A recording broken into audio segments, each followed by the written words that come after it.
মোকাবেলা করবা। প্রস্তুত আছেন তো ইনশাআল্লাহ? আছেন তো ইনশাআল্লাহ? প্রিয় যুবক ভাইরা, এখান থেকে প্রতিজ্ঞা নিয়ে ফিরতে হবে। যখনই বাতিল মাতাচারে দাঁড়াইবে, তুমি ইব্রাহিম খলিলুল্লাহর মতো, মুসা কালিমুল্লাহর মতো হকের ঝান্ডা নিয়ে দাঁড়িয়ে যাইবা।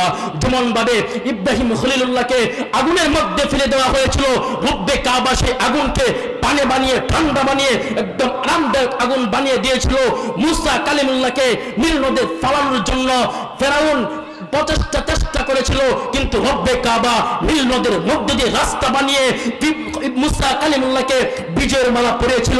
ঠিক তেমনি ভাবে যখনই এই সমাজের মধ্যে যখন নাস্তিক দেখবা বাতিল মাতাচারে দাঁড়িয়েছে, তখনই তুমি শাহজালালের রুহানি সন্তান হয়ে, ফয়জুল করিমের রুহানি সন্তান হয়ে, শাহ আহমদ শফির রুহানি সন্তান হয়ে, মামুন হকের রুহানি সন্তান হয়ে সে বাতিলের বিরুদ্ধে মোকাবেলা করবা।